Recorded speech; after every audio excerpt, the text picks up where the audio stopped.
शांति। Good morning मीठे बाबा। 23 September 2025 ईश्वरीय महावाक्य।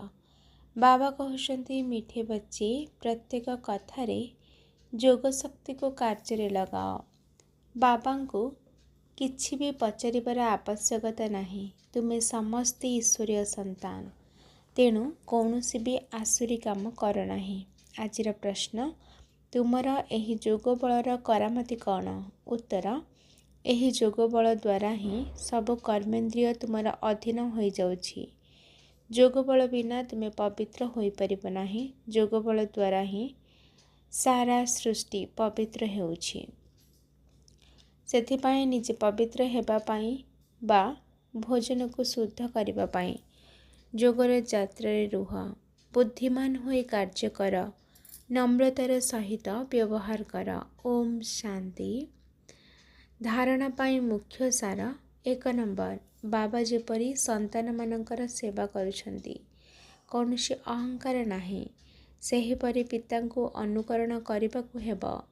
बाबांका श्रीमत रे चाली विश्वर राजत्व नेबाकू हेब। मना करिबा अनुचित।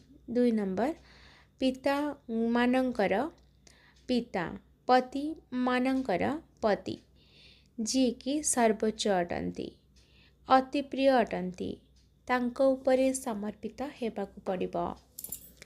ज्ञानचिता उपरे बसिबाकू हेब।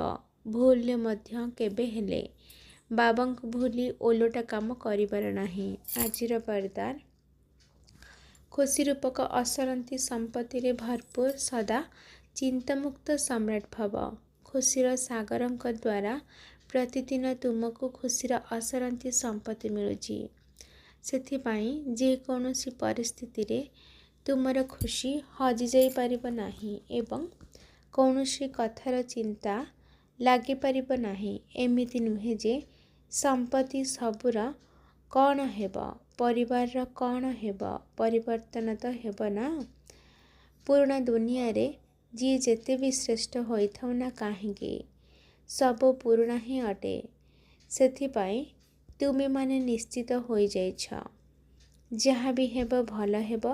ब्राह्मण मानक पाई सब भल, किछि भी खराब नुहे। तुम मानक पाखरे एही बळी चिंतामुक्त राजत्व रहिछि, जहाँ को केहे भी छड़ाई परिबे नाही। आजिर स्लोगान, एही संसार को एक अलौकिक खेल एवं परिस्थिति गुड़ी को खेलना मन करी चलिले केबे भी निराश हेब नाही।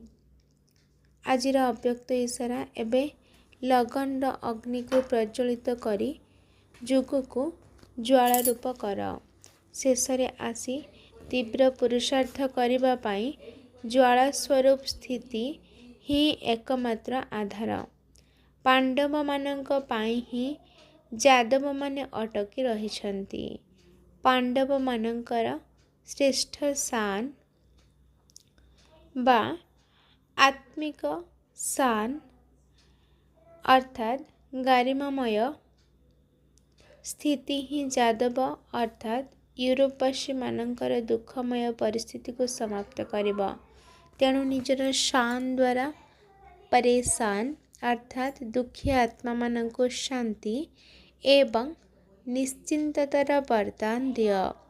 ज्वाला स्वरूप अर्थात लाइट हाउस एवं माइट हाउस स्थिति को भल भावरे बुझी सेही अनुसार पुरुषार्थ कर।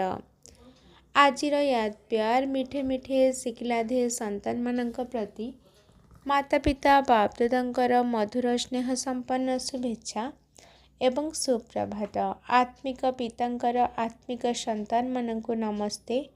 आत्मिक संतानंकर आत्मिक माता पिता बाप दादांको याद प्यार नमस्ते नमस्ते नमस्ते।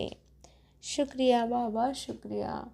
अच्छा, ओम शांति।